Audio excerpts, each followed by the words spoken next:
Welcome to the Project with Sam and Lewis, the podcast with the mission to cover every project throughout pop culture and history. I'm Sam. And I'm Lewis. And on today's episode, we're going to be revisiting Project Zeta. Yeah, we are going back to a classic. Yeah. I quite enjoyed the first two, so I was quite excited to go back to it. Yeah. Really. We'll see if that opinion changed by the end of this episode. We shall. We shall. We'll get a bit more into that after a little bit of this. But before then, if you want to skip ahead at all, we've got time codes in the description. If you want to skip ahead to the end of the episode and just give us that download, it's fine by us. You can listen to it later if you want to. Don't know, but in theory it might do. Yeah, I guess.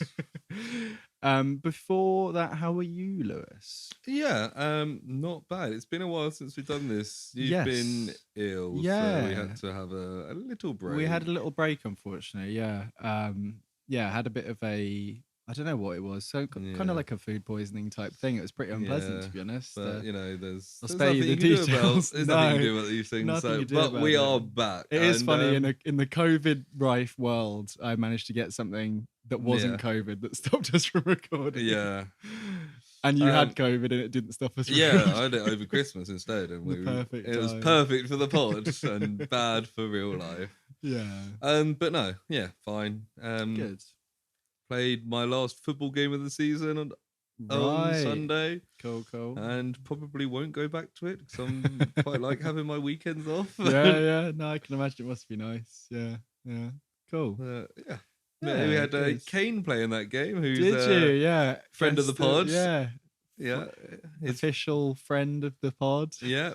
He'll probably come back at some point. Yeah, so. I think potentially plan to come back soon. It's kind of in the works. We'll see. Yeah. I've reached out to him anyway, and we spoke to him. I reached out to him, the official booker of the guests. Yeah, his prices have gone up though. We need to negotiate a bit. I know, it was a big episode for us. All that James Corden hate really put us in the headlines. Yeah, we're on a lot of lists now, not in a good way. We've got my WhatsApp is blowing up from James Corden. He must have like 10 different phones. Yeah, definitely. Yeah, and I don't want to see those pictures. Oh, absolutely. He said he's using his blackmail that we mentioned against me. Oh, what a guy! Anyway, if you love James Corden, listen back to that episode because we talk about him a lot. Yeah, we do. The Montauk Project, episode 17, let's say. Is that guess? That's definitely a guess. Yeah. But before we started recording, I was like, what episode is this? I think this is episode 29. Yeah, I was wondering if we'd got to episode 30 yet. No, I think because we've had to skip a week there. Yeah. But normally we go into a bit of project news. Yes. Lewis will look up. What'd you do, Lewis? I'd Google the word project and pick two interesting articles that jump out to me. But before we get into that, I've just got a bit of a follow-up from a previous project news. Do you remember the Arnold Schwarzenegger the Zeus project? Yes. Did you ever see what happened with that? No. Was it a Super Bowl thing? It was a Super Bowl ad. The Super Bowl's just gone, and we thought maybe batteries, I think I said. I think you said like an energy company. It turns out it was a BMW electric car ad, and it was Zeus and Arnie as Zeus, and Salma Hayek was Hera. So she was. Right. Okay. I guess she must have posted as well. We all missed that. And they both retired and like lived in like a Florida resort. And then he kept getting asked to charge up people's devices, and he was like, "I'm sick of this." And then she buys him an electric car, and apparently that solves it. And they're just driving along, and it's like it's very Super Bowl ad, but it was just like it was nothing really. Disappointing. Yeah. I want Arnie. I know as Zeus. It was. Yeah. I'm not in some dumb Super Bowl ad. And he like changes the lights to green as he's driving along with his powers. It's very silly. Did you watch much of the Super Bowl? Did you watch? I saw that a team won. Yes. Was it the Rams? I think the Rams won. LA Rams, not Bengals. Yes. And it was a home game for them. It was in the LA stadium. I think I saw that last year was the first time a team had ever won the Super Bowl at their home ground. And then it happened a second year in a row. Right, yeah. It's a surprise because, it kind of leans that way normally, doesn't it? Yeah, but I guess they choose the venue at the start of the season, and usually the home team doesn't get to the final. Yeah, that's true. Yeah. Because I don't know how many NFL teams there are, but I think like 28 or 30 or something. Yeah, and there's they had to do. I think it was like mid-20s, and now it's up to like 28 or 32 or something like that. Because there's no relegation, they can just keep adding more teams in. Yeah. Did you catch any of the Super Bowl trailers? I know no. I saw that there was a halftime show with lots of rappers. Yeah. It was like Eminem, Dr. Dre. The main thing I saw was that Eminem took the knee. Took the knee. Yeah. And people were surprised that 50 Cent was there. Yeah, he was upside down. Yeah, it was like on a I keep seeing articles about him being upside down, but they don't have pictures of him upside down. I'm like, it was literally like he was just upside down for like the first few bits of his bit, and then he turned, because it's only like 15 minutes. Yeah, I didn't really realize the halftime was so short. Yeah, like all of these big shows, like you could watch most of them. You could watch all the good ones in like 2 hours. Yeah, you could watch. Was it the Super Bowl where Justin Timberlake showed everyone Janet Jackson's boob? Yeah, and it's all and I was listening to something about that recently, and she, like, her career was ended by that. And he got off scot-free, and it's like it was a semi-planned thing. I think she was supposed to have more of a covering underneath than she did, but like that's all up for debate, because like either it was planned or he like groped her basically, and surely he should get the but it's like America kind of, she was the one who exposed herself. Was it the Super Bowl as well that had the sharks? Yeah, the left shark, it was Katy Perry. One of them was like dancing out of time. Yeah, and it's like, if that's all you can really, people kind of grasp at straws for what's entertaining, really. like the Super Bowl. Well, yeah. But there was a couple of trailers. I won't go into too much detail. There was the Jurassic Park one, which I imagine you watched. I watched anyway. You did watch it, yeah. Pretty cool. Yeah. Dinosaurs in the snow, that's something we haven't seen. Yeah, really. And like in the middle of a city, which is pretty cool. Yeah. Sam Neill and Laura Dern back. Yeah. I will be there first week. You watched Doctor Strange trailer? No. Second trailer? Yeah, I'm not going to. Okay, yeah, there's some stuff. Yeah, I know. I'm not going to. Okay, cool. Well, I was forced to watch the first one because it was the post-credit scene for Spider-Man. Yeah. But yeah, and the Lord of the Rings trailer, was that Super Bowl? Was that just around the same time? That was, well, the thing is, a lot of them are released just before to drum up hype, which completely defeats the point. Yeah. But apparently those are the ones that get the most play. I don't know. Right. But yeah, it seems a bit glossy in The Hobbit. But I don't think it looked to me like the CGI is not finished. Yeah, like there was a bit with young Galadriel like on a cliff, and she looks like a PlayStation character. Yeah, I thought that. Yeah, and then it's followed up by the weird shot where he catches the arrow and spins it back round. Yeah, and it felt very like, maybe don't put those two shots in if they're not ready. I assume, because it's like September, I assume it'll be fine. Like I thought that a lot of the landscape stuff was quite cool. You see the two like hunters carrying like big elk horns. Yeah, it's like stuff we haven't really seen, and there's like different. The cast is more diverse. I think that's what I'm looking forward to. It's like seeing all the stuff in Middle Earth that we didn't have the chance to see in Lord of the Rings or Hobbit. I think young Isildur might be in it, so it's kind of leading up to the War of the Ring. I think is kind of that will be its end point. Yeah, right, okay. I think so, but I'm not sure. And I think young, what's he called? What's Hugo Weaving called? Elrond. Yeah. The most like Elfrond. Yes. A young one of him's in it with Galadriel, so they'll probably have like a romance or whatever. But anyway, just thought I'd mention that Zeus Super Bowl trailer. It gives us a chance to have a quick chat about the other trailers. Anyway, on to the real project news. Yes, we won't spend too long, particularly on the first one, which is Katy Perry to feature on Madonna's remix project. Cool.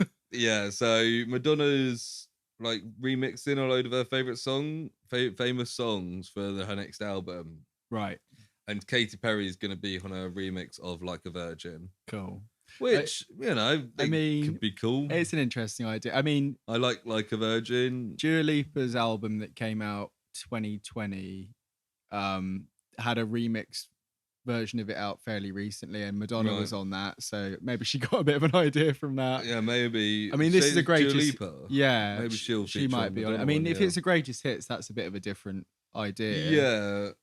But then also like Elton John did that remix with Dua Lipa again, that Cold Heart one. Yeah. So I think it's a bit of looking at it cynically, it's like, oh, let's wheel out the old classics and put a spin on them. But Yeah. at the same time, when you've been doing it for 40 years, why not? yeah, like if they make a really decent, like slightly more upbeat modern version of Material Girl or whatever, like why not really? Like, and you get bands like Journey in Europe who have just been playing the same song for 40 years. They'd probably want to have a slightly updated version they could wheel out definitely. at the festival as well. But yeah, the other news we've got is from comicbook.com. Nice, classic. Which is new I Am Legend project reportedly being developed. Right, okay, interesting. So obviously there was the film with Will Smith. Yes. Which not very faithful in a lot of ways. Because that is one of my favourite books of all time. Yeah, it's very good, yeah. And the film completely missed the point of the book. I think I can see it up on that shelf. I think it's one of those classic sci-fi masterclass. It's not too long. I read it in like a holiday one time. The film completely missed the point of even the title. Yeah, of the it doesn't book. include the kind of and also, I mean, it kind of goes there a little bit at the end with the like, they have partners and they care about each other. But isn't that also the alternate ending, not the actual ending? Who knows, to be honest. I mean, it's the alternate ending, which people are like, oh, it's much more faithful. And it's like, it's still not. But also, it was in the time of 28 Days Later and stuff, and they had to be like these kind of zombified, because they're zombies more than anything, aren't they, in that film? Yeah. Because aren't they quite... Well, they are. They have like a civilization, don't they? In the books, yeah. It's what it's revealed at the end, because you see it from his... Spoilers for a 70-year-old book. Yeah. He's like captured and put on trial at the end. Yeah. By these new civilizations. And he's the legend, because he's the monster in the night killing people. Yeah. Which is a very interesting, like, flip of the genre kind of thing, and it's fantastic. And a lot of it is like the day-to-day of him just like having a shit life on his own. Yeah, and he's like a horrible, like racist redneck. Yeah, and you find out, I think that the one weird thing that they might kind of gloss over, I think he thinks that the only reason he might have avoided it is because he got bitten by a bat when he was in the army. He thinks he might have been like immune to it. But he's not a scientist, and he's trying to learn biology, isn't he? Like over the time.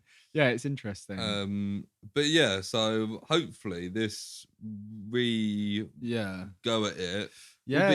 Better, because there's is it the Omega Man was in like the 70s? Yes, and that's more faithful. I think. I've not seen it. I think it's still fairly different. I think it's quite low, but I don't think it goes into the full thing. I think in the book he kind of almost gets taken to like a coliseum or like a big city or something. I think does he end up committing suicide before he goes on trial? I can't really remember how, because he has the realization in like the last few pages, and maybe someone gives him a like, because he meets someone, he meets a girl, and she's like made up to look human. Yeah, and he brings her in.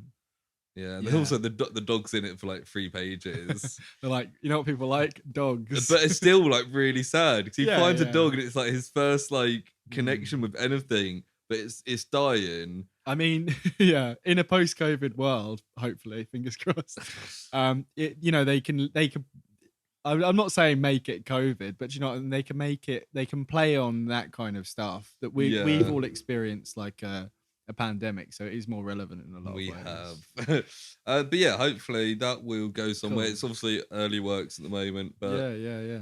Does it say anything about who's involved? No. I think it's literally just talks about doing it. They haven't got any names attached to it yet. People down the pub, like us, just like, should we remake I Am Legend? And some like reporters like, I'm listening.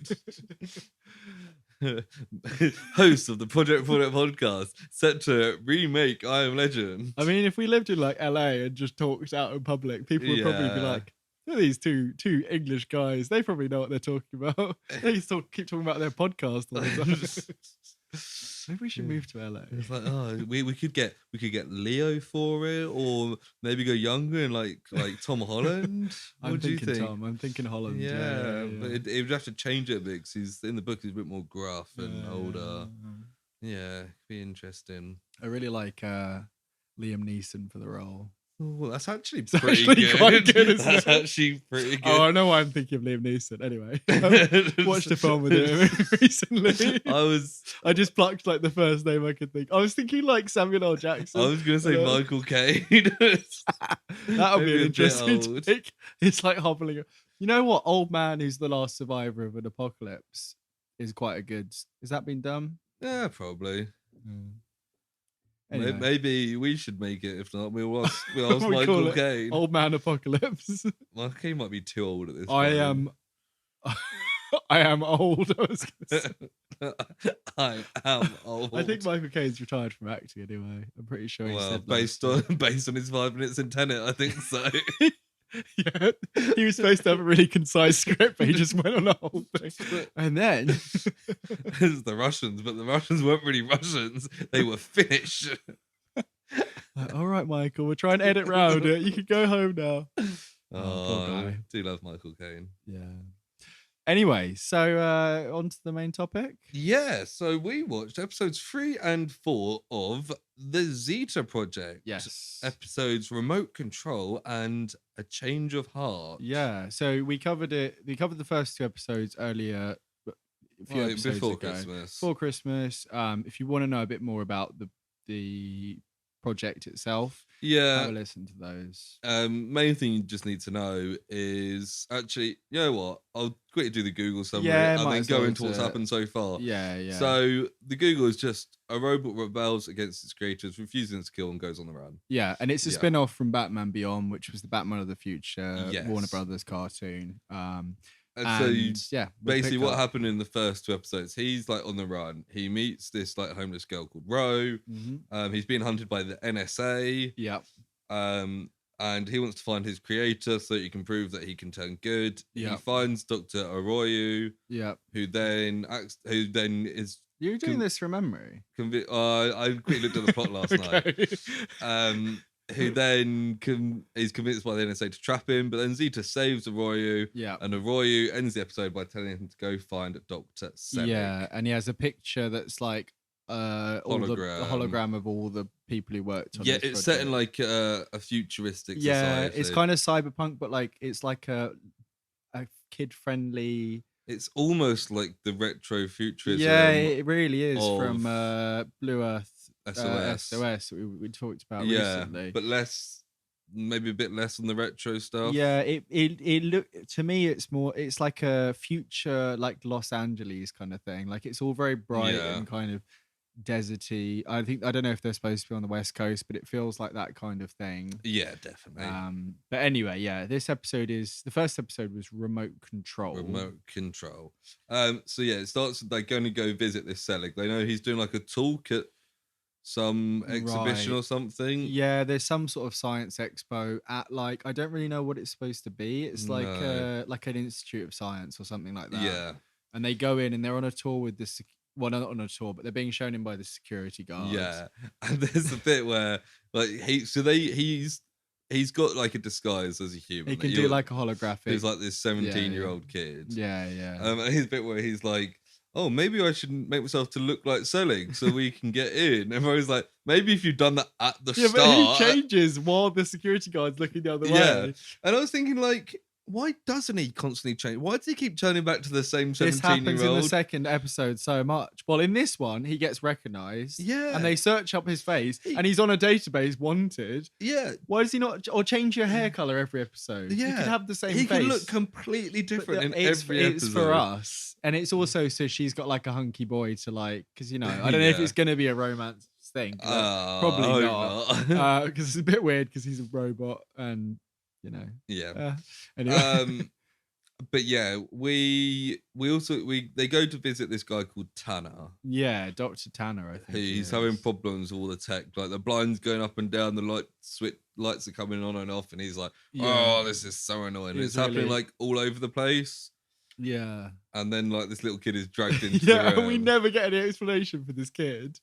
Yeah, I thought he was Tanner's son. I thought he was his son. But he's definitely not. He's wearing a lab coat and he just works I think he's just like a boy genius. Yeah, but we never get anyone say, oh, this is bloody Bucky, the little bitch boy genius who's always causing problems. Yeah. He's just there. What's his name? Bucky. Is it Bucky? It is Bucky. Because I never learned his name in this. Well, I didn't know Tanner's name until the end, and then I wrote Boss the whole time, so I'll probably call him Boss. It's weird. I knew it was Tanner, but I didn't know the kid's name, and you were vice versa.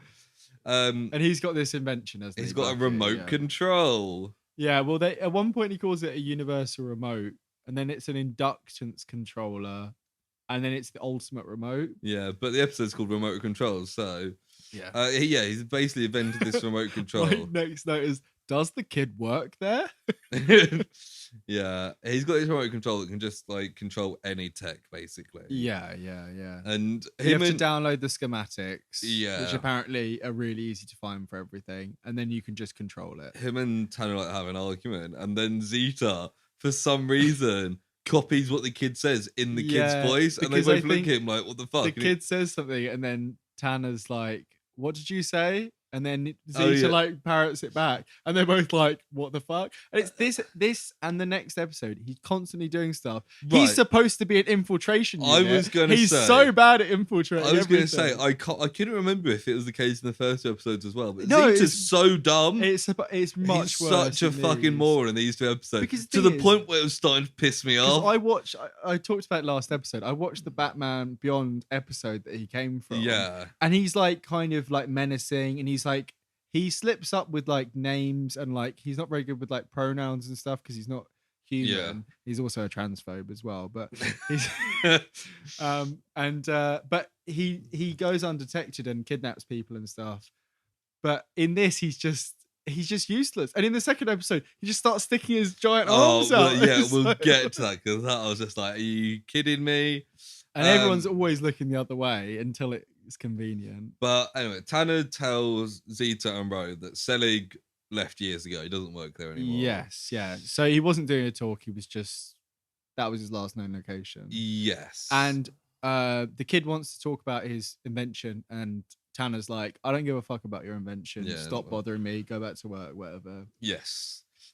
So Zeta and Ro are staying at a hotel, and she's excited. She's like, "Oh, a real bed and a real room." And there's lots of these 2 episodes about her being like a homeless orphan. Yeah, and she like bounces, and it is a nice like room and bed, but she says like a real bed as if she's been sleeping like in their car on like the floor, or like in the street. And he even says like, "I could sleep in the car," and it's like, yeah, but she can't, can she? Like there's I assume it's building up to like a family reunion / backstory episode for her, because we get a fair bit of that through these 2. But he says he doesn't need sleep, but his power cells will charge quicker if he shuts down. Yeah, and then I've written down there's a weird noise. It turns out it's Zeta snoring. He's snoring, and she's like, "Oh, great, the robot snores as well." It's like, okay, like why does it? It's an infiltration unit. Yeah, he makes noises when he's shut down. Like, it's very, very silly. Yeah, and then we cut to Bucky's. Well, I've got problems with this bit as well, but you explain the first part. I've literally got 2 lines of what happened. So Bucky's doing some tech stuff, and he's looks up the face of Zeta's human disguise. He's in his like little kid room thing, and he's like, well, he's got like a weird, gross like teenage boy room. Yeah, he does. And he's like, "Oh, no one could mimic a voice that well." Yeah, not even me, as you can clearly. And then he checks the CCTV, and I'm thinking, right, he's going to see him in the corridor when he morphed in full view. But no, he watches a different footage and just then takes the face and finds out that he's wanted. What? As you said earlier, why has he got the same face if you can look it up on a database? Yeah, it makes absolutely no sense at all. It's very, very, very. And then you can look up also from the database that he's Zeta. So yeah. And then can also look up Zeta's schematics. Well, he goes like, "Oh, they're protected. Not for me." And then he does like some taps, and then he's just got them. This kid's such an ob. Yeah, he's and he's also like a lunatic as well. Yeah, he's like a sociopath. Yeah. And then we get a bit of a Wallace and Gromit the wrong trousers moment. It's very, very that. Because Did you think that when you were watching it as well? No, but that sort of vibe. Basically, he starts controlling Zeta. And what made me laugh is that Zeta's like sticking his arms out like a zombie. Like, why is he doing that? Sometimes he's like bent over backwards and he's like walking. It is very wrong trousers. He gets up and starts smashing like the lights or whatever. Yeah. And he like walks out the window and like climbs walking down, along the ledge. He walking on the ledge and like pulls the drain pipe off the wall. So it bends over with him on it. And then he slides down it. And I'm like, why didn't he just slide down it? Why did he have to put it off the wall? I mean, the kid doesn't know what he's doing, I guess. And Ro's like, oh no, Zeta, stop. And then she runs out and he's in a car and he's like, I'm going west. Oh no. I'm going east. It's like he might turn at any point. Right? But then she follows and she finds the car and she's like, she just walks east. And finds the car. And all she's night. Like, she's like, he's right. He did go east. But before that, we get like Zeta walks in to this kid, Bucky's room. Yeah. And Bucky's like, haha, now I've got my own infiltration unit. Yeah. And then we see. And he like, whoops. he Oh no, we see no, the mic. Lewis's mic's flipping around. Bucky's got the controller on. That sounded weird. It did. No, before she turns up, he plays around with the. Yeah, he tries to get his weapons to come out. But there's nothing in there because. But it turns out he's still got like a laser device and like circular saws. Yeah. Yeah, because in the Batman Beyond episode, he throws them away. Because we kind of missed this at the start, but you know, if you've kind of figured it out, he's dedicated himself to being like helpful and not killing. Yeah. And the reason he wants to find his creator is because he wants them to prove that he can be good. Yeah, and, the NSA want to capture him because they think there's no way he can turn. He's a robot. Yeah, and they Bucky talks about the device uses inductance or something. It's all very mumbo jumbo. Yeah, he plays around with the different like disguises he can do and turn into a boxer and a ballerina and Bucky himself, which I thought was going to come up.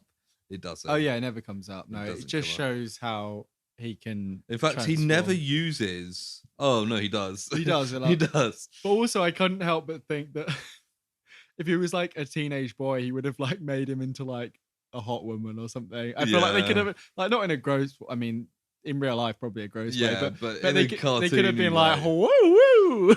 Eyes come out, tongue drops to the floor, drips out.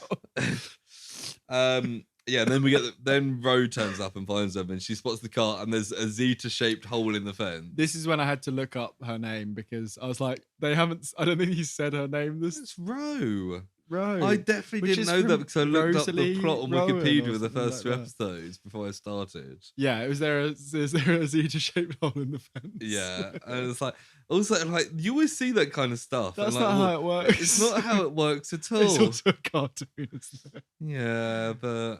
And basically, Bucky.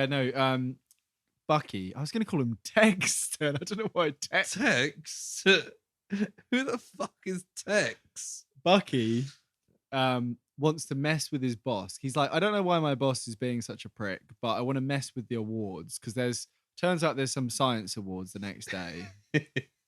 Yeah, the next one really made me laugh. What the three? Yeah. And there's a science fair, and Ro just walks in. I guess it's a public thing, so she camps outside or whatever. And then there's this scientist showing off some project. I don't know what it is. Another scientist goes up to them. Like a senior guy. Yeah, and he's like, but does it pass the free bonk test? She's like, what does that mean? And then he just hits it 3 times, goes bonk, bonk, bonk, and it like destroys it. He like completely smashes up this and then just walks up, and it turns out that is Zeta. Yeah. And I thought originally, like, this guy is such a prick. I was like, do you know what? Actually, like, these inventions should be sturdy. But he like literally tries to break it, and it turns out he's a robot, so he can probably just smash it. And basically, Bucky is using Zeta to like sabotage both the people he's impersonating and the other projects as well, isn't he? Yeah. And he does it So- a couple more times. Yeah, doesn't he? whilst Ro has found Tanner and been like, "Hi, I met you yesterday. Have you Yeah. seen the robot I was with?" I think it says the This guy. is the was guy I with. was with. Yeah. Um, Also, in this bit, it seems like there's a bit when, so sometimes he can control the voice. Bucky can control Zeta's voice to say things like about the 3 bonk test and stuff, and then other times he's like, "Help me, Ro," while he's like walking away. Yeah, I guess it's focusing on certain bits. Yeah. Like when you're playing a game and you're like running along and the camera just like goes behind and you just like have to readjust it. You know? Yeah. But yeah, Zeta destroys some more projects. Like he gets some Yeah. water from one project and pour it over like an engine from another And one. then they're like, to the scientists who did it, supposedly, they're like, "You're out of the project, they're out of the competition." So like he's eliminating like multiple. Nothing people at worse than once. being out of a project. God damn it. But whilst this is happening, Rose spots the kid with the remote control. Yes. And it's like, she kind of figures it out, which it makes sense. And then there's like the main floor show, and Tanner's there about to unveil his project. Yeah, which isn't part of the competition, but it's just like the showpiece. Yeah, I think that's right. Although maybe he was going to win it anyway. I don't know. I think they said he's not part of it. But it doesn't really matter. I don't Anyway, really care, to be honest. yeah, his invention is the remote control. Yeah, and it's this just kid's like, "Are you perfect. fucking kidding me?" Yeah. So the kid then sends Zeta out there. Yeah, and his without his cloaking, he's just a robot. He's just a robot, and his hands turn into like big circular saws, as you mentioned.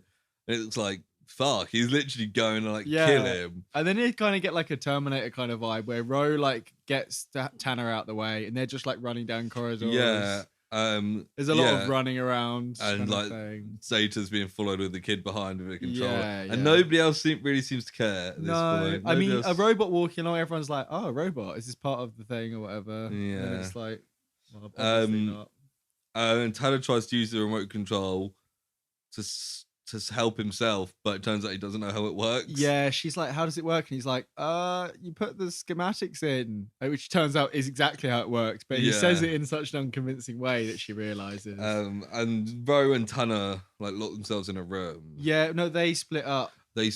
And so he knows that Zeta is being forced after Tanner, and so he looks on the CCTV, follows him. She goes to his gross room, which is where we find that there's like gross socks hanging on stuff and all this. And she, the schematics are just open on the computer, so she downloads them straight away. Zeta's changed his saw hands into laser cutters to cut open the door that Tanner's locked behind. That's right, yeah. Which is his office. He obviously gets through immediately, and then has like a camera and puts it on Tanner. And he's like, "Tell him what he did," and it's into like the main hall, and he's like, "Oh, I stole the inventions. I'm sorry. Don't kill me." Yeah. He admits that he stole like all of his inventions. He's a complete hack. He is an Elon Musk of the Zeta world. He is an Elon Musk of the Zeta world. And then he's like, "I don't care. I'm still gonna kill you," basically. Fortunately, and then there's like a controller battle where Ro turns up with another controller, and they're just like circling Zeta, and Zeta's just like stuck in the middle and can't really do anything. Yeah. And then like, she's like, she makes Zeta like fall back. I think she takes her control off him. Oh, so that when he pulls back, he then falls and breaks the control that the kid's got. And then Bucky's like, "Nice move." It's like, what? And then Zeta, he's like, "Oh, I wasn't really gonna kill Tanner. I just wanted to scare him." So Zeta's like, "Oh, really?" And turns his hands back into a saw and like goes near the kid, and then just walks off like. And then he's like, "Oh, you're smart. Stay smart." And then it's all just like. That's it. Yeah. They just leave him. They're just like, Zeta's like, "I believe that you weren't going to kill him. And you're not like a sociopath who's going to make the controller again." Yeah. They take the controller out and break it. But as if the kid's another one. Yeah, as if the kid doesn't have designs and stuff for this. And also, when they break it, they leave it outside on the floor. Yeah. It's just outside the fence where the hole is. Yeah. And then they just get in a car and drive off. Yeah, and we get the classic Zeta joke. I feel like these are worse and worse. Yeah, so this one was like, "This is a diaper pin," and Rose like, "They pin diapers on as ugh. if it's like they're pinning into the skin of And the he baby. was like, the past was so barbaric. And I was Yeah. like, that's not even a joke. No, I don't think the first ones were either. I think we got confused by something else. I think one of them was a Oh, joke. it was he told a joke about how many something does it take to screw in a light bulb. Yeah, but most of them, like this and the next one, were just like, here's a thing, and here's a kind of almost funny thing to say about it. They quickly ran out of jokes for this. Yeah. Anyway, so I realized after watching this episode that the NSA aren't in it at all, which is the first. No, they're not. First for the episode so it far. was very much a filler episode. I thought this episode was bad.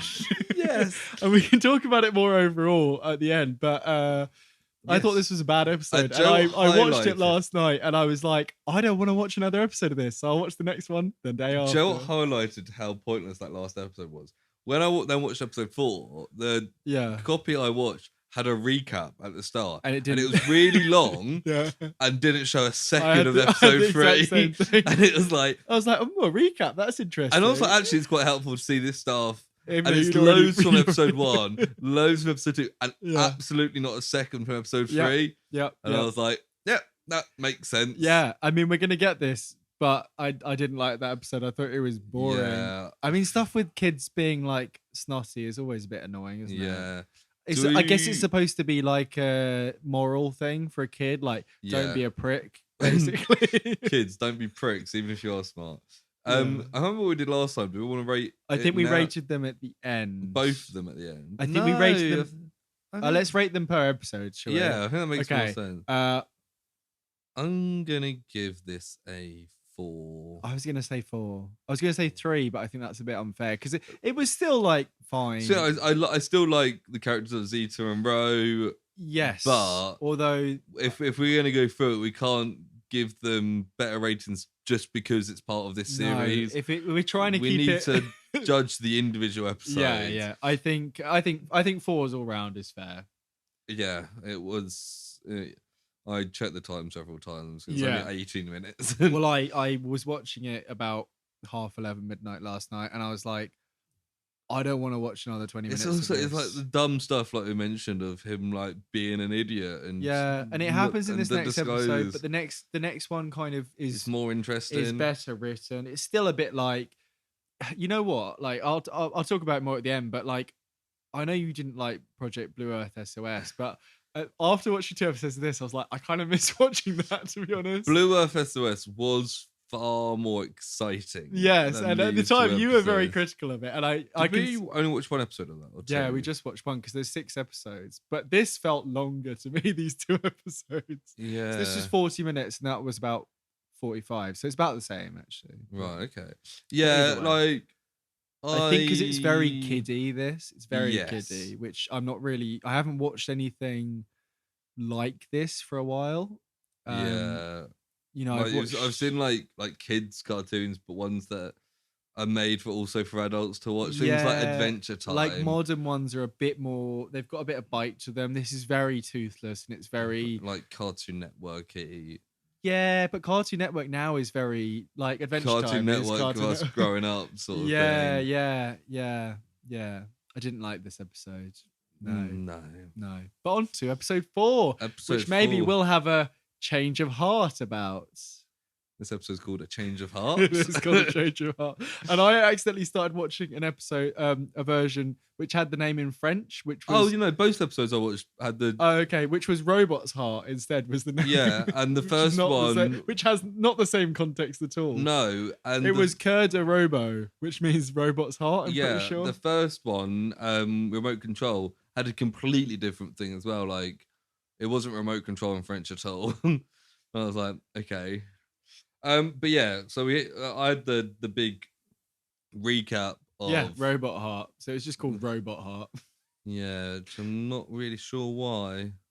Because there's a bit where they go past the big heart. Yeah, well, I've got a point about that. Right. But anyway, this is where they find where Selig is lecturing somewhere. Yes. So last time they went to his work, he didn't work there, but they found he's lecturing somewhere else. But again, it's just like a big science building. It is. This one's more of like a public one that's like got museums and stuff, whereas the previous one was like a private institute. Very unclear, but Lots of science funding in the future, clearly. Yeah. Good. As they are driving there, the NSA appear. After, because they were like, oh shit, we weren't in the last episode. We need to get in here quick. Yeah, they're going full force. They've got weird blimp things that are like fast, weird. They're shapes. like sky submarines. They're just like it's ugly designs in this program. I'm being very negative. And they shoot like a little ball robot. Yeah, like with like a bit like a spidery. Yeah, and it lands on them. It kind of works like a shitty EMP because it doesn't completely take the power out, but yeah, it makes the hover car that they're in spark. Yeah. And eventually Zeta grabs it and throws it back. Well, because the young agent. So in the first 2 episodes, there's a young agent who's played by Michael Rosenbaum. Wow, I remember that. Yes. Who is Lex Luthor in Smallville, and he's called Agent West. Yes. And he's the young reckless agent. No, I looked up some of this, but not the Michael Rosenbaum bit. That was off the top of my head. Sure, I definitely believe you. He's the young reckless agent, and when they shoot the drone thing, he's like, right, we've got him, and he goes in really close, and then Zeta has a chance to throw it back. Yeah. And then it just like, they have like a full-on Hindenburg collide. Yeah. One of them crashes into the other one, and but they're all fine. They land down on the ground quite violently. I thought it was going to be an explosion. Yeah, because they like go behind like some trees. It would have been perfect for like that giant off-camera explosion. Yeah, but they didn't. It's a kids show. And then they all just get out, and then Zeta also stops, and they're all just like looking at each other across the like way. Yeah. And they're just like, and they're shaking their fists at him. Yeah. And I've written again here, Zeta really needs to change his disguise. He disguises back into this same kid. Well, I think also they had like the digital registration of the car is what they scanned from the plane.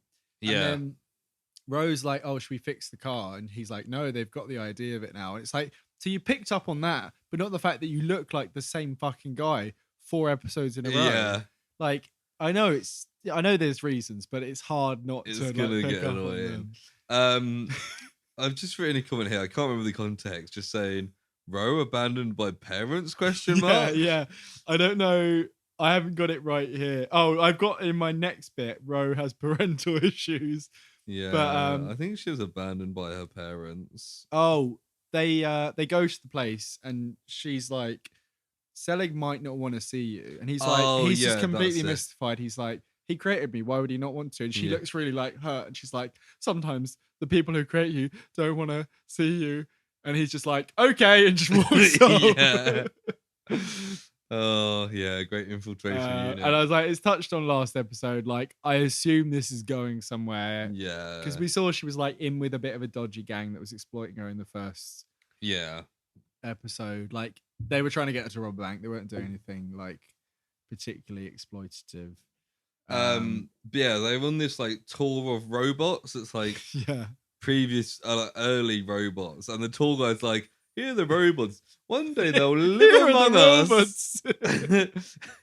This is Mr. Robot. Here are the robots. And he's like, one day they'll live among us and we won't be able to tell in the distant future. He's like, not anytime soon. And then they're just there. And in the background, Zeta's just going, beep, bloop, boop, bleep, bop. He just starts talking to one of these, like, clearly not active robots. It's the same thing. He starts being really loud. He's like... And he's not talking. He's literally going beep, boop, bleep, bloop, bloop, bleep, bleep. I guess he's talking, like, robot language. I don't know. But it's also like he can tell that it's not working. He's like, this is a window to my past, and then Ro's like, sometimes the past should stay in the past. Yeah, it's like very heavy, and there's family stuff later. It's like, I don't like family. They mention that there's a display of a giant electromagnet. Yeah, and then they walk past it, and Zeta's caught by the electromagnet. Yeah, and then everyone notices, and the security guy is like, oh, there, he calls it in, and then the guy in the control room is like, better look up this guy. And as the same as last episode, he sees this guy and immediately knows that he's a robot that's one. I'm going to call the feds. And I'm like, why has he got the same face? Yes. And then Ro runs up to the bottom of it, the electromagnet, and there's a big lever, and she's like, I'll pull this, and it just starts like swinging around. And then there's a button that says release. She's like, oh, maybe I should have pressed that. Yeah, maybe. Releases him. And like Zeta drops and everyone's like, "Oh, are you okay?"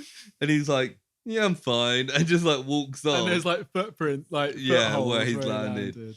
Yeah, and then the school chase him, and she's like, "Maybe you should change." And it's like, yeah, finally, maybe." yeah. And he changed into like this little kid, like literally younger It's version. a kid version. He basically can't. And there's like a mother and child getting on like a human who body we saw on the tour before. They were on the tour with them. Yeah, it's like this little like train that it does a tour of the human body. Yeah, it's a bit like they used to have a thing at the O2 when it was the Millennium Dome. It was Millennium Dome, yeah. But that was more of like you walk through like I didn't go to it, but... So I was really disappointed by this because I was like, oh, a tour of the human body. I thought they were gonna like go in the mouth and down the esophagus and like into the stomach. Big rooms that have a big literally heart. This isn't even that. It's literally like a 50-foot like person, and the train just loops around it. Oh, and I was like, I just saw, but you see up close like the big heart. Yeah, like it's cut open like the pictures in like a science book, but it just goes round it. And I'm like, that's a bit disappointing. I mean, we could do that now. Like, not we couldn't make that. I mean, we could with enough resources. Like, why can't they just go through the body? I was expecting like the episode of Futurama or Rick and Morty or wherever it's originally from, Journey into the Body or whatever it's called. And I've just written shame. And then the mum and daughter are really rubbing in the family thing in this part. Yeah, they go past the appendix, and she's like, "That's the appendix that Grandpa had taken out." Yeah. And right, so this bit, they go past, it's looping round like a circle. They go past the appendix, and then like 5 minutes later, and they're like, and there's the heart. And I'm like, where the fuck is this person's heart? That is much lower than the appendix. I didn't realise it was like a body. Yeah, because you get a long shot at one point. Right, okay. I thought it was just like organs in space, and they were just going past. No, it's literally a human body. I'm like, I guess it goes up and down then. No, because you can see the track. It goes around like a spiral. But there's like a bit where they have a heart, and the kid's like, "Oh, Daddy's heart broke." Yeah. And I'm like, did Mum dump the dad? Is that what? No, I thought the dad had a heart attack. Yeah, but it was very unclear because then Zeta's like, "Oh, I don't understand. What happens when a heart breaks? What happens?" And there's all like, "Oh, my mum says that she keeps me in her heart," and it's all like touching family stuff. And there's like literally the mum looks at Ro and is like, "Family should do things together. This is your family, right?" And she's like, "No, this is just a kid kind of thing." And she says it's a young brother, but she's like, yeah, but she doesn't. She has to be told that that's her brother, kind of thing. And then she's like, "Zeta, no more suspicious behavior." Oh, and then the kids, the little girl that's with them is like, "I can't see properly," even though the heart thing is fucking massive. Yeah, it's like 100 foot tall next to them. Maybe not that big. It's like 10 foot, like, but no, it's pretty big. About 10 foot, 25 foot. This is about 10 foot. So Zeta then, takes off his seatbelt, takes off the little girl's seatbelt. I thought he was gonna throw her. And he picks up and just stretches his arms out like Mr. Fantastic. But they've got like metal. Yeah. They're not even like human. Unfortunately, the whole time the mum is just looking the other way. Where is she looking? What? Like, that's why I thought they were just in space and there was just one organ. Like, why is she looking behind her? The heart is right there. Yeah, it was really weird. There's nothing for her to look at. It's just a wall over there. This scene made no sense and it pissed me off. And yeah, imagine if she turned around and she just sees like these long robot arms holding this little girl. Because when the robot arms get the girl later on, it's like fine. That is like a, it's still dumb. It's very dumb. I know it's a kid's show. Yes, but come on, you got some standards. And then we get a bit where Michael Rosenbaum's Agent West is being shown how to use like some sort of neutralizer bazooka thing. Oh yeah. And they're like, we better have it on the right frequency, otherwise it won't slow him down. And then he's like, it's fine, don't worry. And then he just shoots a hole in the wall. Yeah. And they're all like, Agent West, you're such a liability. He's like, must have been on the wrong frequency. Like, right, we get that he's an idiot because he fucks up a bit later on as well. But like, maybe fire him. He's terrible. He's terrible at his job. Terrible. He's every episode he fucks up. I know that's the point. He's like the dumb one. And he's also like a kid. He's also probably going to be like an ally later on or something. Or a romantic interest or something like that. But for Zeta, hopefully. But I'm still not sure about that. But then we see, I think they mentioned earlier, there's a fusion reactor demonstration. Yes. Again, this makes no sense. The It's door is open dumb. until like 10 Yes. minutes before, 3 minutes before. 3 minutes before the demonstration. Yeah. So there's like a small, like a reactor chamber thing, but the Yeah. door's wide open. Yeah, And, and there's nobody there, like, no one's- keeping an eye on it. and the mum's not looking after the girl, so she goes over to Like, look at the mum's chatting to Zeta and Ro, being like, "Oh, it was nice to meet you." Yeah, that's right. And yeah, the little girl just... So technically it's Zeta and Ro's fault then. Okay. The girl wanders off and just walks into this fusion reactor, and the door Yeah. shuts. And just as she goes in, the door shuts, and it's like, 3 minutes till demonstration. Door's locked. Like, just as she walked in. I'm like, the fusion reaction shouldn't go ahead if there's a It person shouldn't be on an in there. automated thing at all. Yeah. No. Like, it's very, very dumb. And the security are trying to open it and they just can't because they're literally just trying to open it, like brute force but it. it's locked. And then Zeta's like overhears, like he does his like super listening, and they're like, "We won't be able to get a tech here in time. I'm sorry." Yeah, We're just because cool. the override button's also jammed, and they're like, "Well, I guess that's a They're bummer." basically just like, "Who's gonna tell the girl?" Oh, the Yeah. girl's mum. And at this point as well, the NSA appear with their Yes, like rocket launchers. they all and bust stuff. in, and we get the vibe here is like Zeta's gonna. He's basically finally in cover, and he's not gonna be Yeah. discovered when they bust in. And Ro is like, "Let's go." She's like, "Let's leave the girl." Like, let's get the fuck out of here. and The Zeta's NSA like, "Right, no, I need to be a good guy." and kind of he thing. turns into a he like jumps past the security. Yeah, he like slides through one's legs, flips over, and then changes back. changes back into a robot. Yeah. And goes up to the fusion reactor and literally pulls a hole in the wall. Yeah, well, he kind of opens the door like off its hinges. It's not the door. Is it not? It's just an extra. It's bit. just Surely the wall. the door would make more sense. Yeah, you'd think. Yeah, you'd yeah. think, but it You wasn't. would, yeah. Okay, cool. Yeah, and then he reaches his big arms in, grabs the girl. She and knows. she her like eyes light up and stuff. She's like, "Yay!" And we don't really get here. I know there's a little bit more to go, but I thought this was going to be like, oh, some people see that he's good, and I guess one guy does. The security do. Yeah, but Everyone else is being evacuated. I mean, maybe so... like, yeah, but basically they're like, I wrote like, right, the radiation's going to leak out, and then they immediately go, the radiation's going to leak out. I thought that. I was like, he's just leaving a big hole in it. Because they can't turn it off for some reason.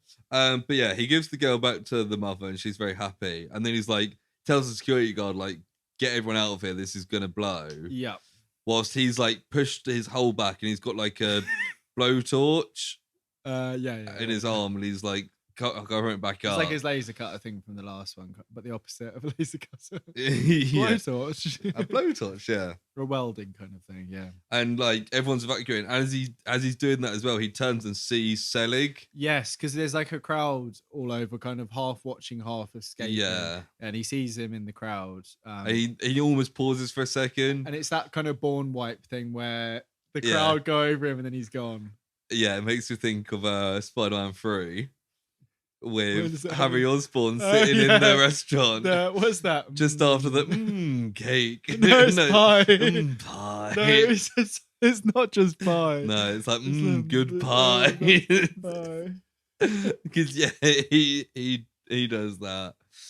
Are you looking up the exact thing? Good pie. That doesn't good come pie. up. That doesn't come up. James Franco Spider-Man 3. It's good content. But yeah, it's the thing where you see somebody. And Oh, somebody... he says, so good. Oh yeah. Hang on. So I can play good. it through the headphones. How's the pie? So good. So good. So good. Will the listeners be able to hear that? No. Or they're just going to hear us round? Okay. Just us Maybe breathing. stick We the could clip insert in the it. clip in Yeah. there. Okay, yeah. I'll write that in the notes.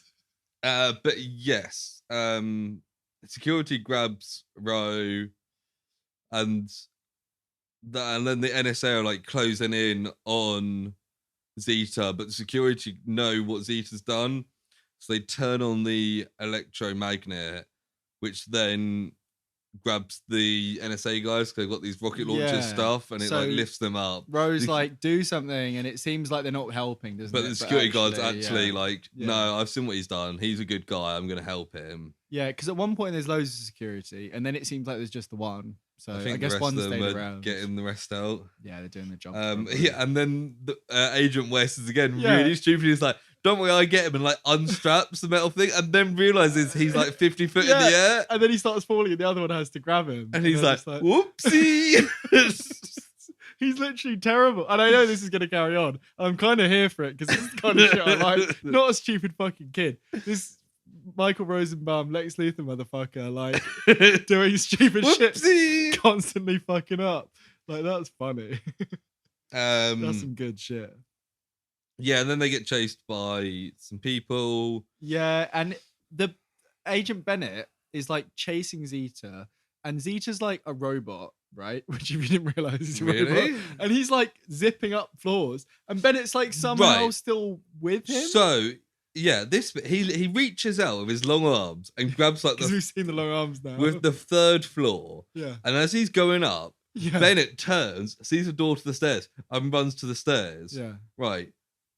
Zeta should just go back down. Yeah. Also, when he gets to that 3rd floor, Ro is just there as well. Yeah, like Bennett is going up the stairs. Zeta can just not climb up, just go back down and walk out the front door. And then Bennett has to run down 3 floors of stairs. Yeah, well, this isn't even the worst of it because they go into the Hall of Robots. And I was like, "Oh, that's smart. There's going to be like a good scene here. He can pretend to be one of the robots." Or I thought he was at least going to stand there next to the other robots, and then he was going to be like, "I can't tell them apart because I'm a robot racist. Yeah, I don't understand the difference." Which is like the classic thing you often Instead, see. Bennett stands at the door and goes, and then turns around and leaves. And Zeta hasn't just stood there as himself. He's disguised himself as a robot. As a different robot. And Ro's behind him. Just like really obviously hiding. And we know from an early episode that he can include her in his disguise when he's the pregnant woman. That Bennett has green... I'm pretty sure the green glasses that he wears all the time are the things that detect Zeta. But maybe they just detect robots, so they weren't useful in that room. But maybe we should have seen that he turned them on and they were all green. Or it was a wasted opportunity. You could have had a Hall of Mirrors kind of situation. I feel like they should have just cut that last bit of Bennett chasing them. Yeah, it was dumb. And just had them escape. Or Bennett's got like jump boots and he like follows them. Do you know what I mean? Like springy old jack boots or whatever, you know? Jetpack. Jetpack. He's got jet boots. Yeah, then they escape, and that's the end of the episode. And Ro is sad about her family one more time at the end. Yeah, I was kind of. I think he mentions like, "Oh, I saw Selig," and then she's like, "I have no parents." Like, all right, mate, fucking. And this is why I'm like constantly thinking the next episode is going to be a Ro family episode. Drag it on, though. But it probably won't be. It'll probably be like episode 8. Yeah. Although I'm pretty sure episode 8. No, don't worry. Anyway. I think maybe we talked about episode 8 at some point. That rings a bell. I completely forgot about that. And you've just reminded me. So thanks. You're forgetting that in a year when we get to episode 8.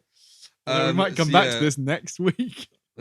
We'll just alternate between this and Planet Earth. No. Planet Earth. We are not becoming that. The Project Zeta / Project Blue Earth podcast. Project Blue Earth SOS. Come on, at least get it right.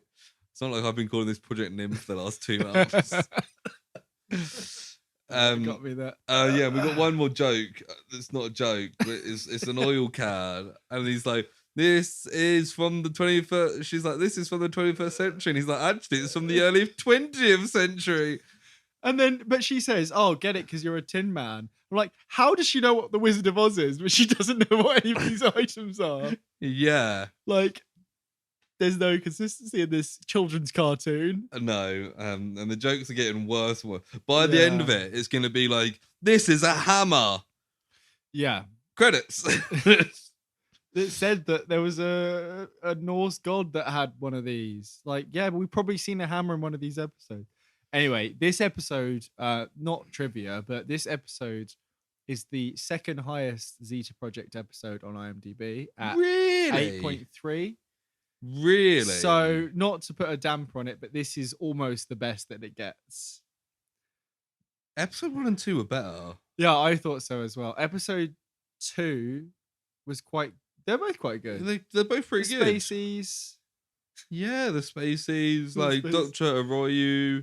Yeah, you really remember that name, yeah. Yeah, because I remember when I'm watching it, I can never Is it remember not it. a royal? And they just said it weirdly. Yeah, but it's spelled Arroyo. Yeah, what do you think of this episode then? It was better than the previous one. Yeah, I think it was quite well contained. Yes, and, and it was more plotty with actual seeing Selig, even though it wasn't. I think it'll be one-on-one off, like we said before. Yeah. Zeta annoyed me with how dumb he was, but I think. But he's becoming more like humanized, which is good. And I think that whole thing of like, by the end of the episode, when she was stuck in the reactor, he'd gotten to the point where he was successfully undercover. Yeah. But then he chose to essentially sacrifice himself to save an innocent little girl. And that was good. And that was all very classic cartoon kind of cartoon hero sort of cartoon thing. Hero kind of thing. Yeah. Kind of like a moral story kind of thing. But like without being super like, you know, over the top and heavy like the last one felt a bit like we were saying, like, oh, don't be a smart ass, like don't fuck around. Until you said smart ass, I'd already forgot what happened in the previous episode. I started saying it and I was like, fuck. Wait, what happened? It was the kid. Fucky Bucky. Fucky Bucky. But yeah, generally, like I just think about Project Blue Earth SOS, and I was like, I think partly because that had like a plot that moved forward. Yeah. And this was kind of, because we talked about it before, like, this is a Saturday morning cartoon, and it's going to revert to the status quo. The thing is, we're comparing episode 3 and 4 to episode 1 of Project Blue Earth. But also, Blue Earth is 6 episodes, and this is like 24. This is 26, but over 2 seasons. Yeah, well, that's the thing. So it will take at least until episode 13 before it gets anywhere, really. Isn't it? Yeah, no, episode 13 might be the season 1 finale. That's what I mean, yeah. So it might build up the last few episodes. Yeah, but realistically, I mean, they don't do a lot of 2-parters in these things. I think there's going to be another... I mean, we'll get Selig. Another 3 or 4 filler episodes. I think we'll get Selig, the episode. There'll be a filler. I think filler and then Selig. So maybe Rose family and then Selig. Although actually, I don't care about Rose family. I think I've seen. I care about Rose family as much as Rose family cares about Ro. Booyah. Yeah, I mean, generally, I still enjoyed it. Like it was fairly breezy. Fine. It was. Second episode long. was pretty good. I literally both less than 20 minutes. So I think I wasn't really in the mood generally, to be honest. I think that probably played a lot of it. Fair. So what rating do you want to give it? I think this one was probably like a 6. I was going to give it a 6 as well. Yeah, it's a pretty mediocre kind of rating, but it's. I think it's fair. Yeah. Like considering we've rated some pretty decent stuff, 7s. Like it was a good Zeta episode. Yeah, like I had fun with it. We're both smelling something from the kitchen. Yeah, something. Can you smell what the rock is cooking? Like cartoon sniffs in the air. Yeah. He enjoyed that ASMR. This is this week's ASMR. Sam and Lewis sniffing. There we go. There's Lewis's take. Yeah. But yeah, that's the Zeta Project. We will come back to it at some point. I can't say when. I can't say how. I can't say why. But we will come back to it. I definitely can't say why after listening to that. Listening to that one, watching that episode. No, I think it kind of, the standards were set too high the first 2 episodes. Yeah, and I think there's that one that we're kind of leading towards. I think if we get to at least the one that we talked about before, that you keep reminding me of, then I think maybe that we'll try and get to at least that, and then we'll see after that. Well, after that there'll only be like 5 episodes left. Well, you say that, but I think it's earlier than we think it was. I thought it was in season 2, but I think it's partway through season 1. Yeah, that's what I mean. I mean, 5 episodes left of this season. Oh, yeah. I know we've still got 13 episodes of the next season. Oh, I open Wikipedia to fucking Ted Nugent. I'm pretty sure the episode's called Shadows, if you're looking for it. Oh, no. I wrote the Zeta Nugent. Zeta Project. I've got Ted Nugent is an enemy of the pod, our Joni Mitchell support pod. Who's Ted Nugent? He's like some country singer that's come out and called Neil Young at 12. Oh, I forgot we didn't mention Joni Mitchell once. It's episode 8. Yeah, I'm just checking. There is 13 episodes. There's 12 episodes in season 1. Yeah. Cool. So That's handy because it's an even number. Okay, cool. I was started thinking, like, I'm going to do 3 in 1. Wow. The person who wrote the episode in question, episode 8, wrote quite a lot of. Should we leave talk about DC episode animated? 8? Oh yeah. until we do episode 8, like in 6 months' time or something? But yes. Anyway, that was a fun discussion. That's the Zeta wasn't Project. it? Yeah, it's breezy. It is what it is. Maybe we should do something more hard hitting next week. Yeah, something really I mean, I'm still working on that report. Unfortunately, being out of action for 3 or 4 days, kind of. Yeah, it really does took it out of me. Yeah. So I think it's time for personal projects. And this time, it's personal. Projects. I really like the fact that I got to say that this is the time for this time. It's always you, and I'm like, just like, I'll just leave you to I it. quite enjoyed that. Let me get my list up while you look for yours. Yeah, no, I know mine. So I mean, while look in your, like a in my brain, like a robot. So something I watched the other day that's worth talking about is I again watched. I think it was on Saturday night. Annihilation. I was going to watch it again.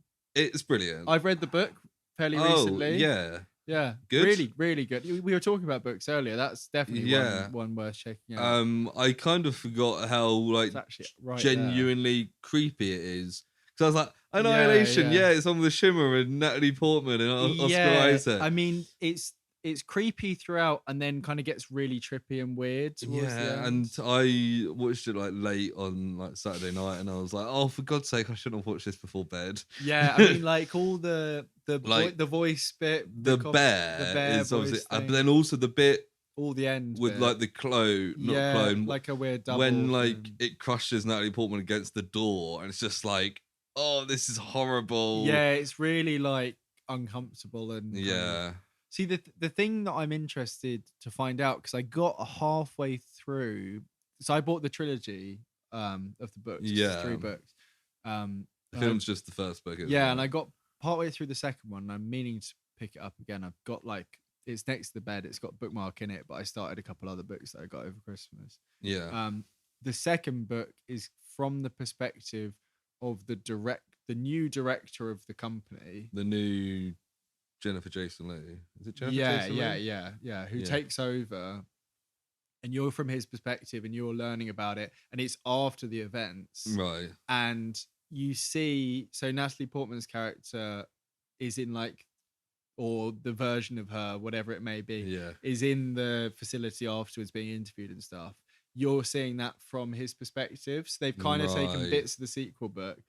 But all the stuff about knowing it's a double, all that sort of thing, if it well is, whatever is going on, isn't really revealed in the first book or even the second book. So I don't know if that's something that comes in second and third. But you know something is going on. You know that like they've somehow got out of this incredibly impenetrable area. Yeah. And it's like all the borders are like fully monitored. So it's like, how did they get out kind of thing? The vibes are the same, and the actual plot within is very different. The order of events and everything is completely different. Yeah, I think I read that it was like some of the key bits. Like there's not a bear. The bear things. There's some sort of creature stuff. You don't really see as much of it. It's a bit more. But the bear is like there's some incredible. It's such like an original idea as well.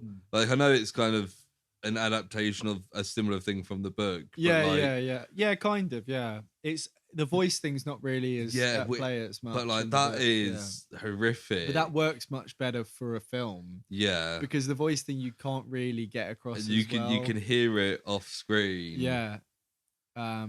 There's really interesting without spoiling anything from the book. There's really interesting kind of, I don't know how to describe it, but kind of like Lovecraftian, like right, yeah. Like weird, not necessarily alternate dimension, but like there's like a tunnel that's like a opposite of the lighthouse that's in it, that goes down, and like they just don't know how far it goes, and they find like weird writing on the wall that's like organic writing in a language they don't understand. It's all very like big questions, no answers, which I hope goes somewhere in the next. Are they aliens? Is it aliens? I don't know. I mean, in the film, it seems that way because I think there's a hole where something had fallen out of the sky. Is that right?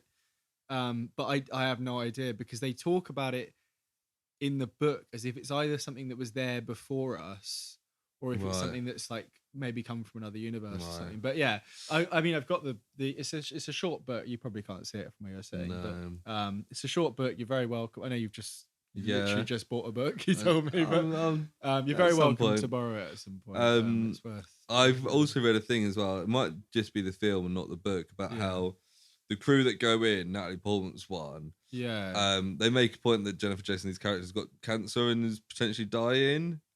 And apparently that each one of them represents a different way people deal with getting cancer. Yeah, because one of them like ends their life kind of thing. Like Tessa Thompson's character just kind of accepts it and becomes a plant. There's the one that gets like hysterical and in denial, and the one that ties them up and like can't come to terms and gets paranoid and all that sort of stuff. Cool. And then there's like Natalie Portman's character who just battles and battles till the very end. Yeah, because I think that's they more don't. of an She doesn't. Adaptation thing. Yeah, She doesn't like even it almost doesn't accept it. Almost. Yeah, doesn't even consider the possibility that she's not going to make it through. Yeah, interesting. Which is quite interesting, like way of doing it. Yeah, definitely. Yeah, and I think that might be something that I didn't pick up on in the book, but yeah, it's something that seems more applicable there. I don't know if the characters. I can't remember how it plays out in the same. I don't think they're the same characters almost. Yeah. So I think, but you know, Alex Garland did the film adaptation, and you know, Alex Garland's good, really good. I mean, did you watch Devs? No. Really highly recommend. Ex Machina is great. Yeah. So it was Ex Machina, Annihilation, Devs. So you got Oscar Isaac back for it. Yeah, and there's a new one called Men, I think. From Alex Garland coming out next year. So, yeah, good stuff. Nice. And also maybe wrote the script for 28 Days Later, Alex Garland. Did he? For Danny Boyle, I think. Yeah. Oh, cool. Maybe Sunshine as well. I think did a couple of script works before started directing with Ex Machina. Sunshine kind of makes sense. Yeah. Alex Ex Machina, I was going to say. Alex Garland, good director. But I've got another thing, but what have you been doing? I'll have to skip a few of these because I don't want to go too... I watched The Invisible Man on Netflix. Oh, with Lee Winnell. Lee Winnell, yeah, with Handmaid's Tale in it. I can't remember what she's called. The Handmaid's Tale. Yeah.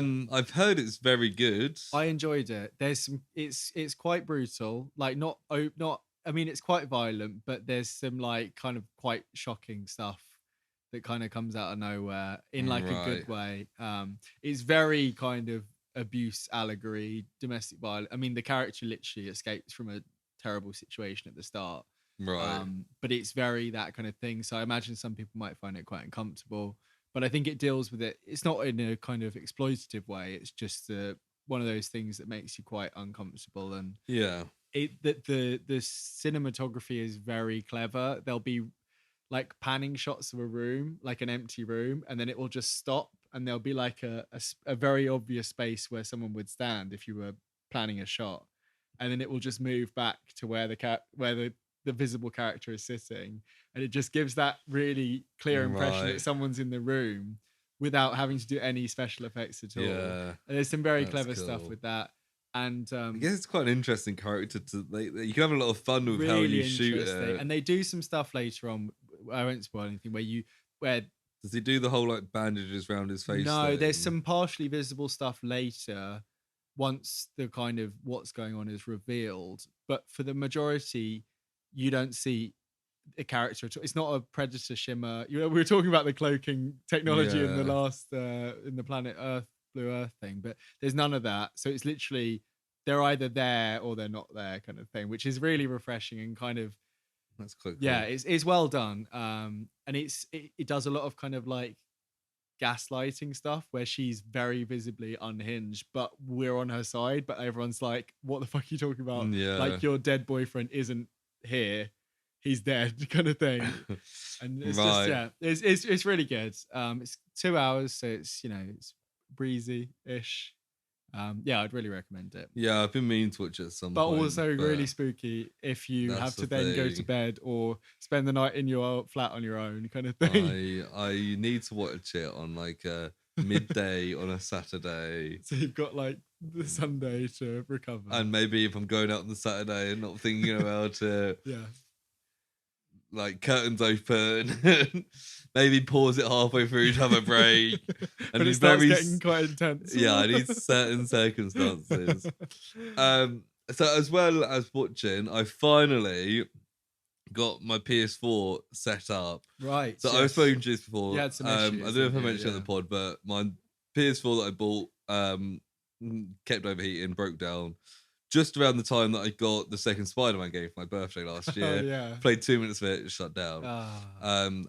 Then one of my friends who got PS5 very kindly gave us his PS4 because he's not using it. Set it up, and over the weekend, and it broke straight away. Over the weekend, played like 15 hours of Miles Morales. Oh, nice! I think I'm like 50% completed it. I haven't played it at all. It's really good fun. Like, is it like markedly different to the first one? It's very similar. Like Yeah, the couple setting, of extra little moves. the setting and stuff the same. It's sort of the missions are the same. Yeah. But he's got like electric powers and invisibility, which makes it brings another, like there's on the topic of Invisible Man. Yeah. And like there's bits like, you know, when you're in the first one where you go to like the construction sites and you have to be which I really enjoyed. Those thought they were there's good. That, but when you're doing the whole sneaky whipping them up, you can now do that invisible as well. Is it for a certain amount of time? Yeah. So you can be invisible for like 20 seconds and it goes back. Okay, yeah. And then you can upgrade that, I guess, and get longer. Yeah.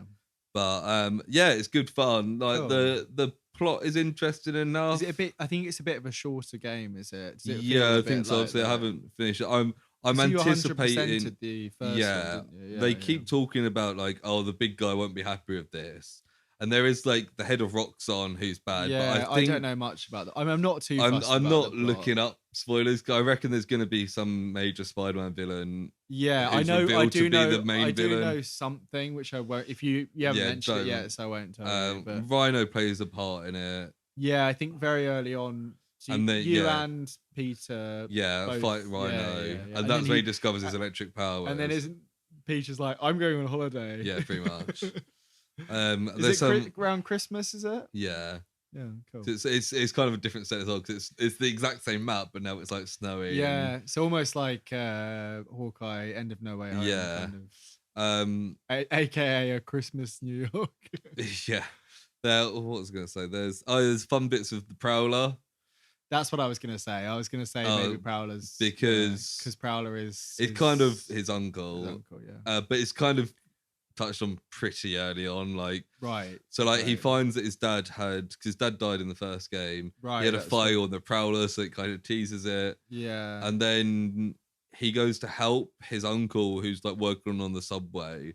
Yeah, and his uncle just says, "Hey, Miles," and calls him by his name. He's like, "I know it's you. I can tell." What, when he's in the spider? When he's What? How can you tell? Because like he's talking to him stuff, and he's like, "Oh, you sneak off and stuff." And then like the Prowler turns up one point, and he immediately hits him, and he just takes off his mask. He's like, "Uncle Aaron," and it's like, okay, cool. Okay, that's good because I guess it kind of avoids the whole like mystery thing. After Spider-Verse, we all know. Yeah, everyone knows that the Prowler's. They did something. What was it recently? There was something where we thought they were going to keep the pretense up for ages, and then they didn't. What Marvel? Yeah, I can't remember what it was. Doesn't matter. There's something recently where it was something that everyone knows, and I'm like, oh yeah, they only. Yeah, I can't remember. I think I know what you mean, but I can't think of what it is. It's not Hawkeye, I don't think. It wouldn't be a Spider-Man because there's so much in that. No, it was I think it was a TV series. It was something where like something was revealed in the first like 3 episodes. What was the one before Hawkeye? What If, I think, which is why I'm like, anyway. So I'm enjoying that game. Yeah, good. I'll probably 100% it in the next couple of weeks. Yeah, cool. I got a new game earlier in the week. Have you heard of Sifu? Seafood? Sifu, Sifu. It's a martial arts. SIFU. Yeah. It's a martial arts game. I thought you said SIFO, yeah. like Cypher Diaz, who ordered the no. clones in Star Wars. Fucking hell. Oh, we didn't even talk about Boba Fett yet. Well, I was talking about Oh, that. yeah, shit. Anyway, very quickly, yeah, it's a martial arts game, very in-depth kind of combat, a bit like a Spider-Man thing where you kind of react and counter, but more like Dark Soulsy in terms of like if you get hit a few times, you're pretty much dead. Yeah. The interesting thing is it's kind of like a classic revenge story where you play as the kids of the master who was killed by like a bunch of guys. You go after each of the guys as a different mission. If you die, you kind of age more. So you end up in your 70s. Right. And you're weaker, but you're weaker with health, but you're stronger with attacks. Okay, that's interesting. The age that you finish the level is the age you start the next level. So in order to progress through the game, you need to keep playing the first level until you can be the youngest. You can end it the youngest possible to give you the best chance for the next levels. Right. Sounds a bit complicated. Yeah, it's quite complicated. But there's only like 6 levels. I'm only on the second level because I just keep replaying the first level. But it's interesting. It's very like people watch the Jackie Chan films. You can use stuff in the environment, like kick a chair towards someone. Lots of combos and stuff you can unlock. But yeah, very good fun. Kind of Sounds like fun. cell shaded kind of graphics, a bit comic booky. Cool. Yeah, nice. So very quickly, Yeah, Boba Fett. Boba Fett. We should probably talk about because we've talked about it like every week. I know, we've been recapping. And now it's the finale. What did you think? Snap. I thought it was pretty good, to be honest. Oh yeah, I thought it was great. I enjoyed it. I thought when the Rancor came over the wall, I was like, Lewis will like this. Yeah, because they were almost playing Godzilla music, like and like literally like very Godzilla, and then climbing up the towers, very King Kong. Yeah, I mean, I think listening to and reading a couple other people's criticisms afterwards, there was a lot wrong with the series, and I think the characterizations weren't amazing. But I didn't really. It was fine. Yeah, like... I mean, I think one of the main things is that they should just called it they should call it all the Star Wars show, because calling it the Book of Boba Fett has too many presumptions with it. Yeah, maybe even have it as like the Mos Eisley stories, and then have like half of it as Boba Fett and half of it as people visiting Mos Eisley. Do you know what I mean? I feel like Boba Fett did have a major part in the final, which is good. But the first half of it was all him, and we learned about the Tusken Raiders and stuff. And yeah, he got a gaffy stick and all that. But like, how much did he learn? Like, we just learned about him. I don't know. There was just some of it didn't sit amazingly with me, and I feel like it was a bit sloppy. It was really weirdly paced, the whole series, but yeah, I still enjoyed it, and I was just happy to see Star Wars stuff, really. Yeah, to be honest. overall, that's what it comes down to. Like, overall, I did like it. And yeah, there's lots of parts of the finale that were good. Yeah, I mean, like people like the mods, like I was fine with them, but I wish we knew I liked them in the finale as well. I wish we knew more about them. Like the episode where we found, all we found out was one of them going like, "Oh, I live over there." Do you know what I mean? Yeah. And like one guy did a spin that everyone hated. It's like, I didn't like people that. do spins. Yeah, but I like the big shield droids was cool. Yeah, I like that kind of all the Boba's team got kind of a moment as well. Sorry, was that Boba T? Boba T, yeah. Boba's team, all kind of got Mando obviously had lots. Chrysanthemum had stuff to do. What does he call him? Sando. Yeah. Like the mods did their bit. Yeah. And the Gamorrean guards got knocked off a cliff. Yeah. That was quite sad. But then like the Rancor did, and then Grogu. Yeah. I mean, that was a surprise because we talked about it, I think, last episode probably. Yeah. When the ship landed, I was like, who's that? And then it's just, it's R2 and Grogu. Yeah. Cool. But I was like, wow. So he made but then also, like, thinking back, I'm pretty sure in the sequel trilogy, Luke's like, my first student was Kylo Ren. So it's like, unless Grogu was like a secret student, which could well have happened because they changed stuff all the time. It does make sense that. But if Grogu probably wasn't there for long. That's what I mean. Yeah. So we knew from that decision. I mean. Imagine we'll explore it more in the Mandalorian season 3. Yeah, it's also kind of weird that, like, I would have almost preferred they call it Mandalorian Book of Boba Fett, because that's a book within the Mandalorian. Yeah. And I wouldn't be surprised Or- if in future collections they do add that on the front, Yeah. because you can't watch Mando 3 without watching this. And you can't because- watch Boba Fett without the Mandalorian. It should Yeah. be the Mandalorian, the Boba Fett chapter. or sort yeah, of or even thing. just the Book of Boba, like it's a book within a larger series. Yeah. Which is, I guess, the implication there. But Yeah. I mean, these are all minor criticisms, but I think it's, also, like, I don't think anyone really would have watched this without watching The Mandalorian anyway. No. And most people like The Mandalorian would have watched this. So and I if they don't called think it the there's any- Mandalorian Book of Boba Fett, people would, for the first 4 episodes, would be like, "Where's Din Djarin? Yeah. Where's Grogu?" I think it's fine. Yeah, as no, it I think is. it's fine. And I think people are always going to complain, And I'm- especially because it's Disney. I'm very glad that they didn't kill off Cobb Vanth, because Yes, they're like, although- "Oh, he shot him down in cold blood, but he was still alive, and he's in Yeah. the back to tank." I saw some people annoyed that they killed Cad Bane. Yeah, I but can then see. I also saw lots of people who are like, anyone who like watched the Clone Wars and Rebels knows that this is the way for him to go out. He's like 70. Also, he might not And- even be dead. is the Yeah, thing. but I mean, also he probably is. he's but- got beaten because he got cocky and started monologuing to a guy that he knew like 40 years ago. Yeah, and other people are like, "Why is his face not longer?" When there's Oh. like fucking Count Dooku looks like a fucking Smurf. Yeah, exactly. None of the Clone Wars stuff is accurate. I don't know anyway. why I said Smurf, but I- you know, cartoon. Yeah, I like the fact that Boba Fett and Cad Bane did kind of reference that they had history. Yes, that you yeah, can see in the yeah, Clone yeah. Wars. And he's like, "Oh, you're stealing another job from me," and you're like, So there's also like a bit of unseen Yeah. bit between, you know. But yeah, Um, I thought that was all all Yeah. good. I liked, you know, the fact that all the crime families turned on them, and Fennec Yeah. Shan's just like, "Let me just go do what I'm good at doing," Yeah, and just goes and like. I think it's fucks funny. them. It's like a Star Wars Disney Plus show, and we literally see one of the main characters lynch the mayor. Like, what the fuck? And wow, what was I gonna say? Fuck. Oh, Yeah. and the mechanic with the weird cart thing is very cute. The weird cart that with a droid that pulls them along, and then Grogu's just under Oh, the yeah. blanket.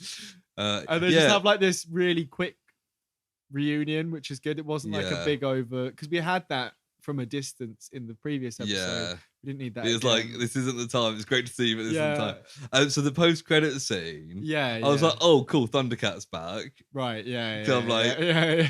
Cool, it's Thundercat. I like Thundercat. But I didn't realise it was Cobb Vanth. Cobb Vanth in the thing. Well- I then had to look it up and I was like, oh, okay, Well, yeah, that makes because sense. In the bit when it's like the epilogue, when they're like walking around, everything's fine, and everyone's bowing to him, and he's like, "I'm a good Domu," whatever he's called. Daniel. Domu. He's like, "Oh, my arm is still hurting," and she's like, "Oh, why don't you go in the back tank?" He's like, "There's someone in there," and I'm like, "Right, it's Black Chrysanthemum." Yeah, And then he turns up, and I'm like, "It's fucking Cobb Vanth. Cad Bane and Cobb Vanth have two similar I names." keep forgetting his name's Cobb Vanth and keep just thinking of him as Timothy Oliphant. Timothy Oliphant. Timothy Oliphant's in there, and then he was in there because until that point we thought he was dead, because the guy comes up and goes, "Oh, he can't be here because he was shot down in cold blood," which implies that he's dead. Yeah. But I mean, it was a thing. I saw some people thinking that Luke was going to turn up in the finale. I mean, imagine he just turns if up and Luke starts turned up, like, chopping it's shit just down. fight over immediately, isn't it? Yeah, I feel like Luke doesn't really want to get in with the whole like crime family, Pike Syndicate, I mean, it spice is trade his shit. like area, Home so I planet. can see. Yeah, that's what I mean. Yeah. Well, like also kind of, I don't know where exactly on the planet it is. No, compared it's to, not really but like clear. relatively near to where he grew Yeah. up, I imagine. But yeah, no, generally I thought pretty good stuff. Yeah, and I don't know what the next one is. I think maybe Kenobi, oh, of course, yeah, Kenobi, May 25th. which I'm very excited for. Yeah, we've got Moon Knight next Yes, month. That's right. So the Batman start of the month, Moon Knight end of the month, I think it is. Yeah, Yeah. and then when Moon Knight will finish and Kenobi will start. Amazing. I'm so excited for Moon Knight. I talked about it a couple of weeks ago, but I've read a lot of the big See, Moonlight comics. I know of the character. I know his kind of deal, but Yeah. I've never actually read anything. Yeah, so I'm I mean, quite, from I'm what quite I've been excited seeing, for I it. mean, I think I spoke about it on pods prior to the, I think it was when the teaser was out, not the full trailer. A lot of the stuff I was hoping for, like full on Egyptian god with a bird skull, seems to be in it, at least in vision form. Apocalypse. Very happy. No, like full on like Oscar Isaac with an Egyptian god. skeletal bird. I keep seeing Ethan Hawke and going, why is Kevin Bacon in this? Because for some reason I feel like they're the same person. No. I don't think Kevin Bacon can ever seriously act in anything again. If you're not from the UK, he's in a lot of our mobile phone adverts. Yeah, he is. Well, one company, but he's on the TV a lot. A lot. And it has been for like several years. He's as himself. I feel like he must live in England. Yeah. I mean, he's always... Ethan Hawke always makes me think of BoJack Horseman, where Ethan Hawke is a character that's a hawk. Yeah. Oh, because often obviously they make jokes about people's names as like an animal, but Ethan Hawke is just Ethan Hawke. I remember in that there's a running Andrew Garfield joke where he's always talking about like Garfield things, like, oh, I love lasagna, and he's like, I hate Mondays. It was like, BoJack was so stupid, good, but so good. BoJack was There's so some good. very intense moments. In that. Maybe I'll have to go back and rewatch. I'd love to. again. I don't think Amy's watched past like season 1, so I'd love to. There's like 5 or 6 seasons. I don't think Christina would like it. It's too like.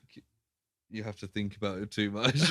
That's not very nice. No, but Christina, like, if she's sitting back and watching TV, she wants to like chill. Watch something relaxing. So, like, we've been rewatching The Good Place for like the 5th time. See, yeah, I'd like to watch The Good Place is great. I highly recommend it. A great place. God.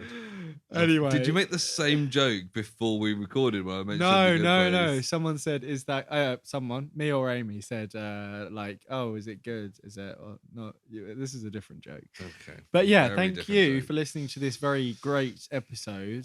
Of the Project. I hope you enjoyed it more than we enjoyed the Zeta Project. If you enjoyed it or thought it was, above average, please send it to your family and friends. There's normally a little share button next to if you have a robot you live with, the robot may enjoy this. Yeah, we say a lot of favorable things about robots in this episode. If you think that we didn't, you're wrong, and you probably just aren't a robot. No. If you think we didn't, it's satire.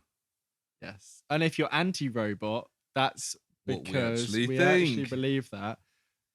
You can also leave pro or anti-robot reviews, can't you, Lewis? You can. So 5 stars on all podcasting platforms these days. Spotify, you don't have to write anything. You can just log in and give us 5 stars. You have to have listened to the episodes. You do have that to won't be a listen to the problem episode. as you're listening to this episode.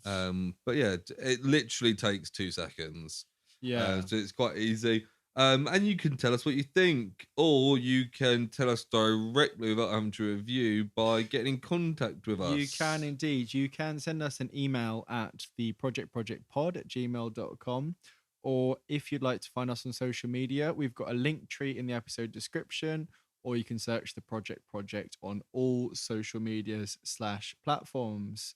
I'm looking at our thing there. We're looking pretty good on the old reviews there.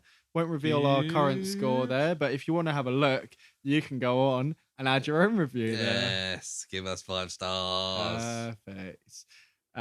But thank you again for listening to this episode. You have to tune in again next week, see what kind of crazy project we might be listening to. I have no idea what we're going to do. I mean, I don't know either, to be honest. I don't think my report will be ready, but we'll see. Got a very busy weekend. Think about it. I've got 2 birthdays this coming week, which is someone's fantastic. greedy. I've got 2 birthdays. Yeah, buddy. Yeah. What do you think you are, the Queen? Give me those presents. Yes, but it's been a pleasure letting you listen to us. Yeah, not a pleasure watching this fucking terrible program we watched today. It's not terrible. It's just filler. it's this is a filler episode. This is yeah. Well, you know, if the Zeta Project can have fillers, we can have fillers, and it's fine. We can say that because it's the end of the episode. Nope. If you turn up at this point, I don't care. You've already given us the lesson, bitch. But yes, I will hear you next week. See you next Tuesday. Rude. Bye. I am a robot.